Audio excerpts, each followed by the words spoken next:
Where would America be if the founding fathers would have failed in their task?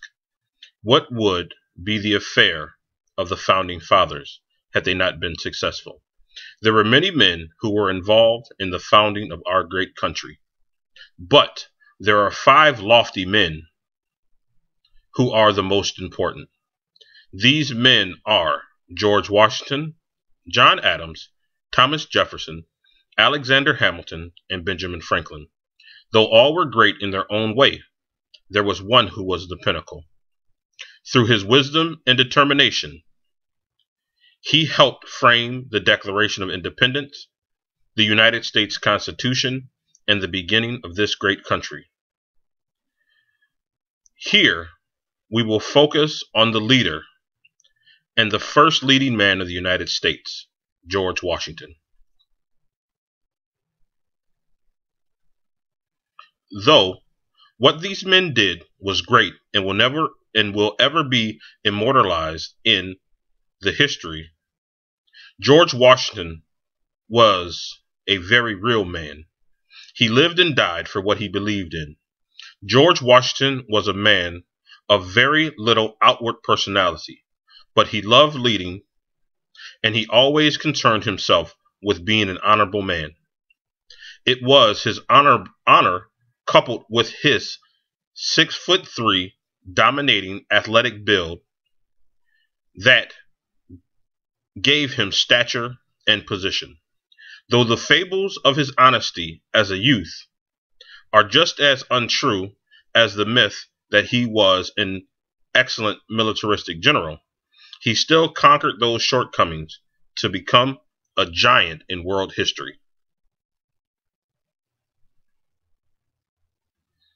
George Washington was actually a poor general, losing 4 battles, winning 3 battles, and tying 1.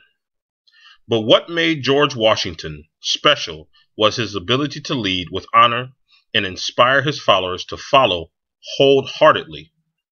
That ability comes from the 8.5 years that George Washington led his army without ever taking a vacation. He was a man for the people and stood by them to whatever end.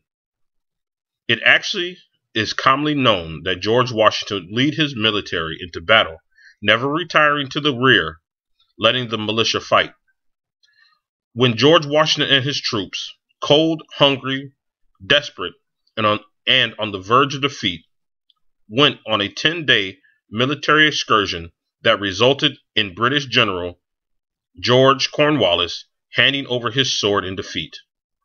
George Washington was forever immortalized in American history. It was this dedication and honor that made him recognized throughout the world. Out of the 3,000 plus days as the Commander-in-Chief of the United States Armed Forces, only 10 days truly mattered. The 10 days that ended the Revolutionary War.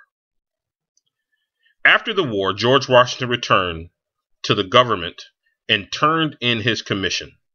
He wanted to live the rest of his days as a farmer on his Mount Vernon plantation. For several months, his plan was successful until there was a need of a leader with impeccable honor to lead our new government and country. Always the necessary statesman and national figure, there was no doubt who our first president should be. General, state representative, commander-in-chief, and finally, President George Washington. Though the title least attributed to him, but most important, noble, honorable man, was his most defining achievement.